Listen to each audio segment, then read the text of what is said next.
All right, guys, we're excited to have you come and use this trailer. I'm going to go over how to operate the exterior functions of the RV. First of all, you have your jack here. It is electric. There's an up and down button and also a light button.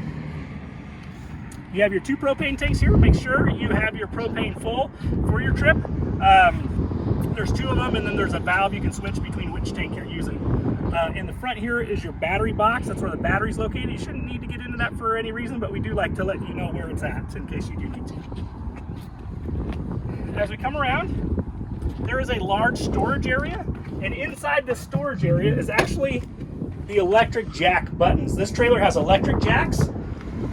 All you do, you're going to flip this up, and then you have your up and down button. The top one is going to run the front 2 jacks, and then the bottom one runs the rear stabilizer jacks.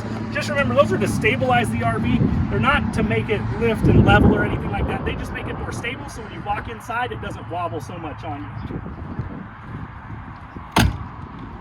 There's a large awning. You guys can use the awning. Just remember, though, it is just a sunshade. It's not for weather like rain or wind or anything. If it's windy or rainy or stormy, go ahead and close that up. You also don't want to leave it open at night. You want to make sure it's closed up. We recommend if you're not underneath it, go ahead and just close it. We also have an electrical outlet here. This is nice for putting like a crock pot and like a table with a crock pot and stuff. Just make sure anytime you're using this, you need to be plugged into the park with the RV power from the park or running a generator. Otherwise, the outlets aren't going to work for you. This right here is the exhaust to the heater. This can get really hot, so make sure you don't lean any gear against this or any tents or anything like that. You don't want to get anything burnt or anything like that. So just make sure you be careful of that. The door is right here. Inside the coach, you have the sure steps. Now these guys, all you do to get them out is you just pull the blue lever, swing it down, and let it touch the ground. Both of the feet on this are adjustable. So you want to make sure you adjust those feet. There's just a push pin right here, and you can actually slide out each foot independently and make sure that's level. You do not want it sitting up too high, because if you go to close this door, it'll catch on the lip. So you want to make sure that that's down far enough that when you go to close the door, it doesn't catch. Also, anytime you're operating the stairs, either bringing them up or down, you want to make sure this door is open all the way and touching the RV. Because if it's like this and you go to close the steps, it's gonna hit the door. So make sure it's up, completely out of the way over here, opened all the way, and you'll just reach down, swing these guys up. It clips right into place, just like that, and then you can go ahead and close the door. There's an outdoor kitchen area. This is great for cooking outside and everything like that. Fun with the family. You can watch them playing while you're cooking dinner or doing anything like that. Also, we have a spare tire. Just remember, trailers don't come with jacks for changing tires. You use your vehicle jack to change a trailer tire.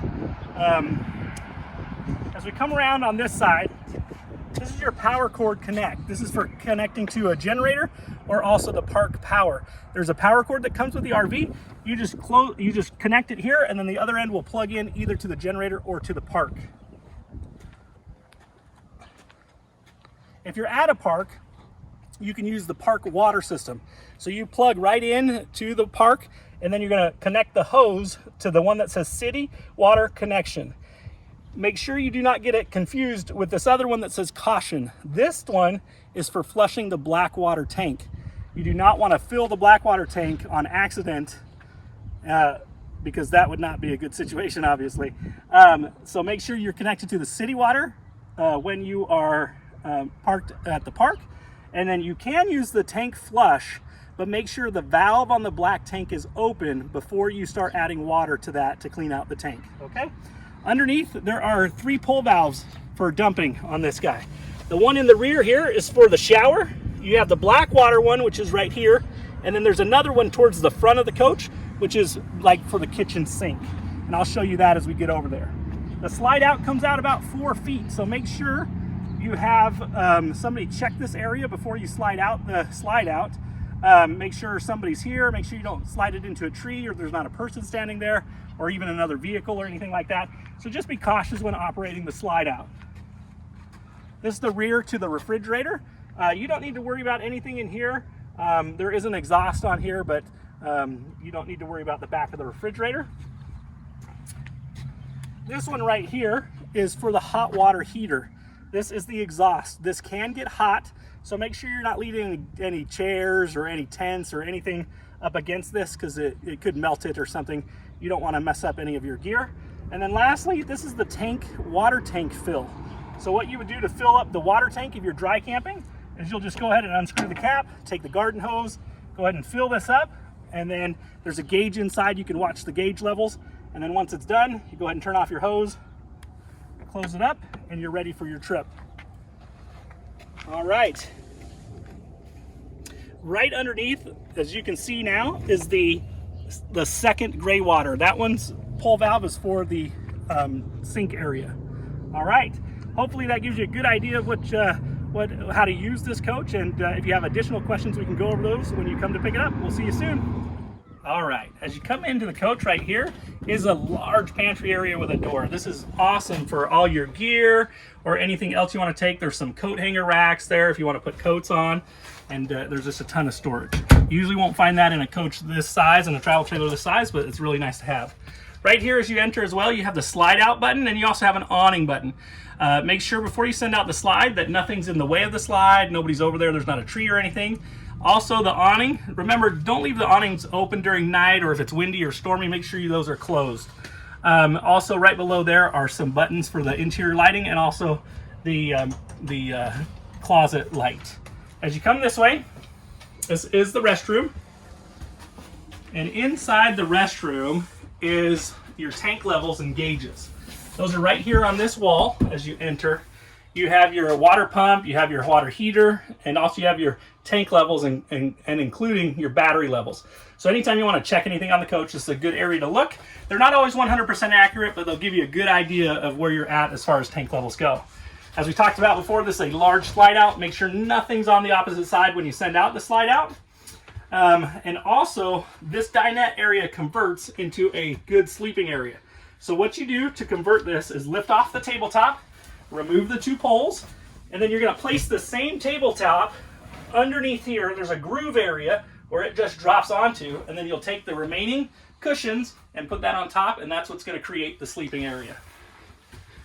We also have an entertainment area here. It's got a television. It also has a stereo system.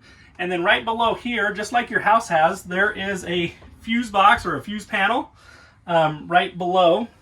Hopefully you never need to use anything in there, but just like I said, like your house would have a breaker panel, it's right there on this coach. You have a microwave, stovetop, and oven. Just remember, major appliances like the microwave and the air conditioner, those items are not going to work unless the generator is on and running or you're plugged in at an RV park. So just remember, major electrical, microwave, you do need a lot of power to run those, so you need to be plugged in or running a generator. As we come to here, this is going to be your heater, your air conditioner, and your fan. It's basically the thermostat. So to turn it on, you'll hit the mode button, and then you'll cycle through each mode. One will be the heater, air conditioner, and then a fan. On this side, we have the refrigerator. To operate it, you're going to open it up. On the top section here, there is an on-off button and a auto gas button. These take about 4 to 6 hours to get cold from when you start it. So what you want to do is you want to make sure you start this before you leave. If you're dry camping, you're going to run it on gas mode. But if you're going to an RV park with plugins, you'll run it on auto mode. And I'm going to send you into the bedroom right here.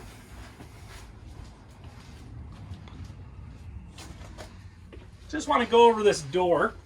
This is a sliding door. There is a latch up in the top left corner.